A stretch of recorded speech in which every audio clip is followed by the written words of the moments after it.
Palimefika. Kila mtu atajua kupima na macho. Wacha mnasemanga huyu ni mnono, huyu ni mkonde, huyu ako nayo, huyu hana. Mtajua kupima na macho by force. So, kuna kijana anaitwa, let's call him Onyango.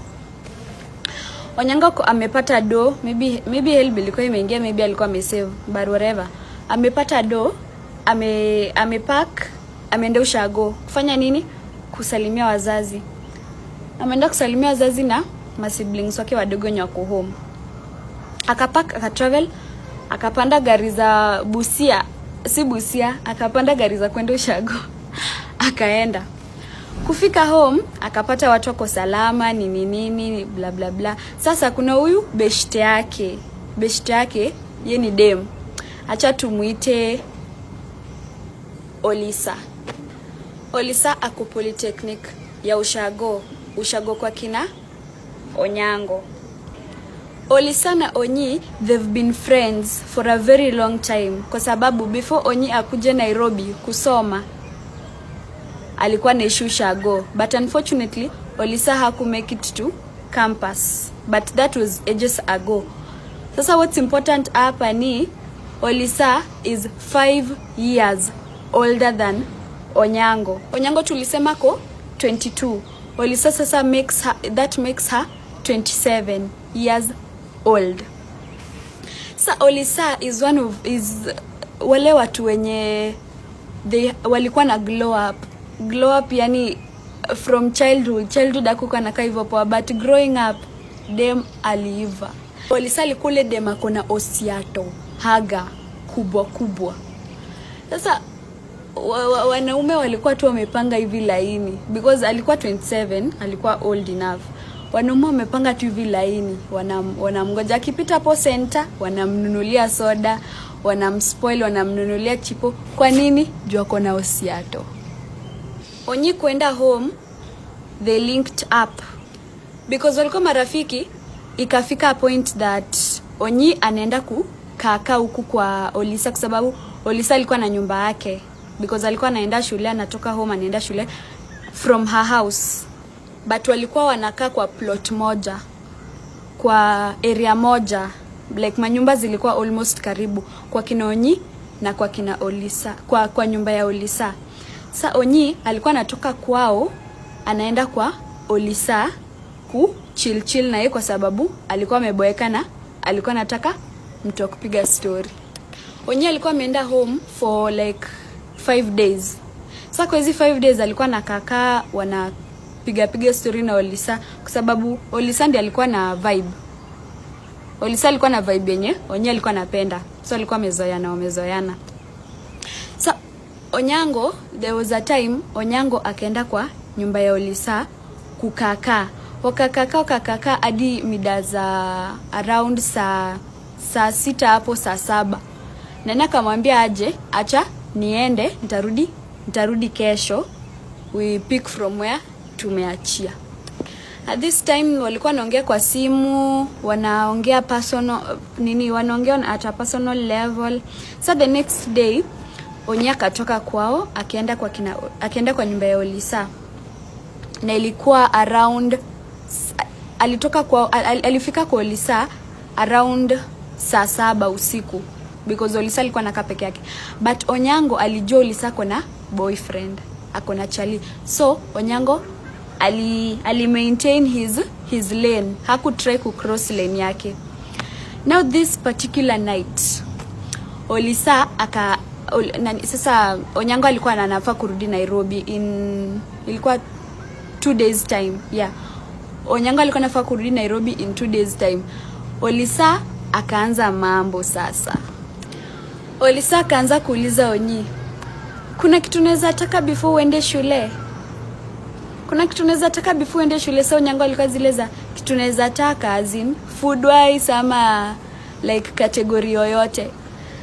Olisa akamwambia category yoyote, yani anything. Sasa Olisa that time alikuwa amevaa dress. Alikuwa amevaa dress kafupi, alafu akaenda kalala kwa bed. Akalala kwa bed akakelea blanketi juu yake. Akakelea blanketi juu yake tuseme up to kitu kama hapa. Sasa like akifanya anything, akistretch vyama kitoa hiyo blanketi, suruali yake inaonekana. Naenda kitu alikuwa anataka.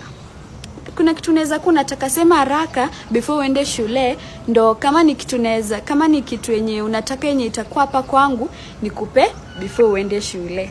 Since Onyango alikuwa anaogopa Olisa, alikuwa anamuogopa ile ya kumrespect, si kumuogopa ati anamuogopa. Alikuwa anamuogopa juu alikuwa anamrespect. Alikuwa anamrespect juu ni rafiki yake na kwa sababu ni mkubwa wake. Hapo sasa ndo Onyango akamwambia mtafikiria alafu mtakuambia. At that time ikafika saa 8 usiku. Kufika saa 8 usiku Olisa akalala. Olisa kulala akasikia kama Onyango anataka kutoka. Akamwambia utaenda ama utalala, utarudi kesho asubuhi. Akamwambia acha niende nilale home, nitarudi kesho hizi matime nikuambie kitu nataka before niende shule, before nirudi sasa ni travel. The next day kafika. Olisa alikuwa na exam. Sasa kutoka exam akapata kwake stima imepotea. Token imeisha kwake. Sasa token kuisha akaambia na simu yake ilikuwa inaenda kuzima.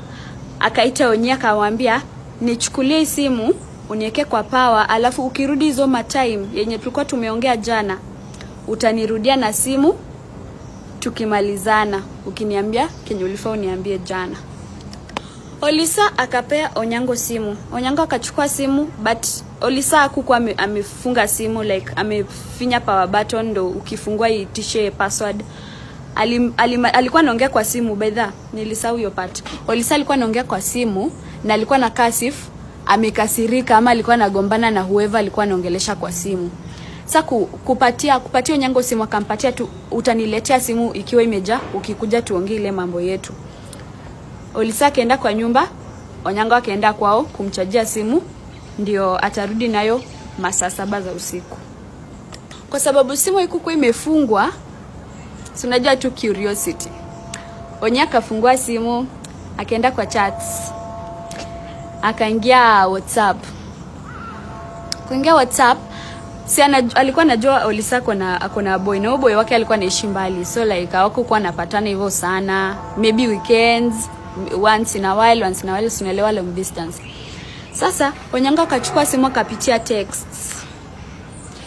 And let me tell you Maina, vile alifungua hiyo simu, he was shocked. When he was going through the messages, he was shocked.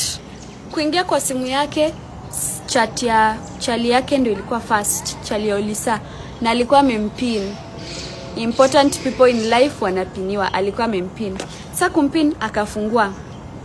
Kufungua hadi akwenda mbali, juu hapo chini kulikuwa na voice call.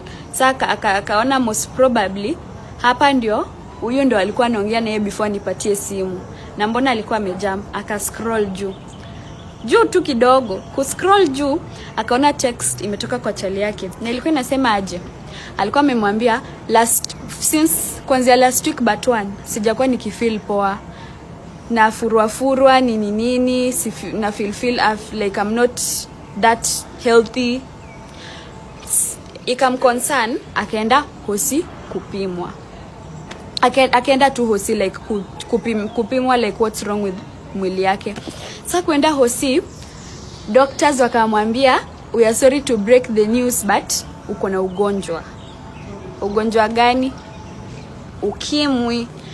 Sasa akauliza kwa hizo text, akauliza Olisa, unaweza kuwa unalala na mwanaume mwingine, ama unaweza kuwa umekuwa unfaithful, ama vile hii time atuonani nini, najua things are hard, unaweza kuwa umenitendea mambo in any way. Olisa natuma tu short text, hapana siwezi kufanyia hivyo, si unanijua, tumekuwa na wewe kwanza hiyo last week but one, tulikuwa enjoy, chill nini, siwezi kuwa na mtu mwingine, tunaongeanga na wewe every time nini. Sasa hapo from there ndio hiyo call huyo boyfriend yake akampigia simu. na akashika na wakaongea, na ndo walikuwa wanagombana kwa simu. Akaanza kujiambia, yani msichana alikuwa ananiita ndi mimi mtoto mzuri aniambukize tu out of nowhere, yani hivyo ndo anipendi. Akasema tu because hiyo usiku alikuwa enda mwambie mimi naweza taka unisort ama nikusort before niende shule, so unajua mambo ni mengi na bado sina dem nini. Alikuwa tuende ajitetea hapo juu, obvious alikuwa anajua anaenda kupewa from reactions za the previous day usiku. Onyango alifika kwa nyumba, akazima hiyo simu, akaenda kwa tabs, clear tabs zote, akazima simu, akacharge simu, akaomba like Thanksgiving, give thanks vibaya sana. Simu ya Olisa ikaja hadi saa 7 hata ikuwa imefika. Simu ikaja, akachukua simu, akapelekea Olisa kufungua mlango. Alikuwa amevaa the same dress alivaa the previous night, kafupi, alafu hapa bust ilikuwa very exposed. It was enticing. Akaambia Onyi, karibu ingia. Onyi akamwambia hapana, sitaingia. Akampatia simu, akamwambia imejaa.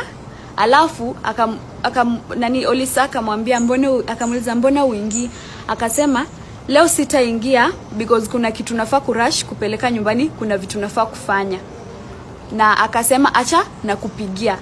Akaenda kwao. Onyango akatoka akaenda kwao. Olisa alishangaa sana. Yani mimi na hii nini yote, mimi ndo niko hapa na force huyu kwa nini akujie nini. But the next day Onyi alitravel, akarudi shule, akablock huyo msichana, akacut ties na yeye, na hivyo ndio aliponyoka kuambukizwa. Sasa msikuwe watu wenye mnaenda mnanunua, sijui mnafanya vitu za kiajabu huku nje. Kwa tu patient. Huyo wako mmoja kana yeye, wacha kuhanya. Same to ladies. Hiyo tu.